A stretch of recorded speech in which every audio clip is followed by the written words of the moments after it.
วันนี้มาลองของเล่นกันหน่อยนะครับเรื่องของเรื่องก็คือโควิดไงอยู่แต่บ้านไม่ค่อยจะออกไปไหนนะครับแล้วรถมันก็ต้องจอดนานก็เลยกลัวว่าเดี๋ยวแบตมันจะเสื่อมไวผมก็เลยไปจัดเจ้าตัวนี้มาเนี่ยครับเครื่องชาร์จอัจฉริยะราคา300กว่าบาทนะครับก็เมื่อวานผมลองเอาชาร์จมอไซค์ไปแล้วนะครับก็โอเคนะครับชาร์จได้ลองเอามาชาร์จรถยนต์ดูบ้างนะครับก็จะลองชาร์จกับปู่วอลโว่ก่อนนะเพราะว่าแบตแกตัวนี้อ่อนนะครับตาแมวเป็นสีขาวเลยเดี๋ยวลองดูว่าจะชาร์จได้ไหมนะครับก่อนจะเสียบเครื่องชาร์จเดี๋ยวดูระดับน้ำกลั่นก่อนถ้าน้ำกลั่นแห้งเสียบเครื่องชาร์จไปอันตรายต้องเติมก่อนอันนี้โอเคอยู่โอเคเดี๋ยวลองเสียบเครื่องชาร์จดูนะครับผมต่อเครื่องชาร์จแล้วนะครับแต่ว่ายังไม่ได้เริ่มชาร์จนะตอนนี้มีไฟอยู่ 12.3 โวลต์คือจริงๆเครื่องเนี้ยก็บอกว่าคีบขั้วแบตได้เลยโดยไม่ต้องปลดขั้วแบตออกแต่ว่าผมเอาชัวร์ไง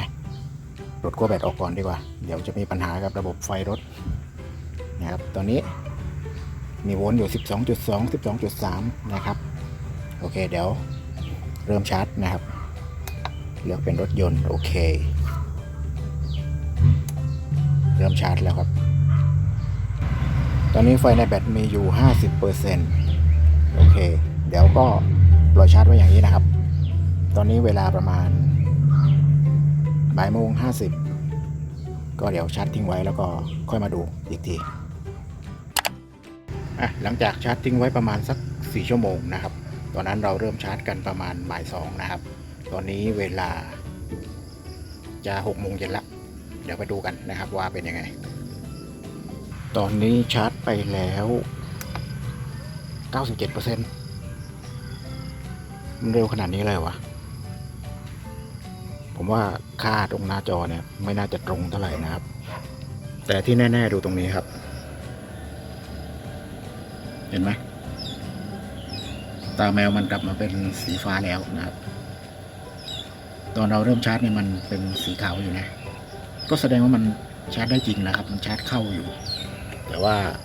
ค่าตรงหน้าจอเนี่ยผมว่าไม่ค่อยน่าเชื่อถือเท่าไหร่แต่ว่าราคาแค่300กว่าบาททำได้ขนาดนี้ก็ถือว่าคุ้มแล้วนะครับก็เดี๋ยวชาร์จทิ้งไว้ให้เต็มนะครับแต่ว่าผมขอปิดคลิปไว้เท่านี้ก่อนแล้วกันนะครับแล้วเจอกันคลิปหน้าครับผมสวัสดีครับ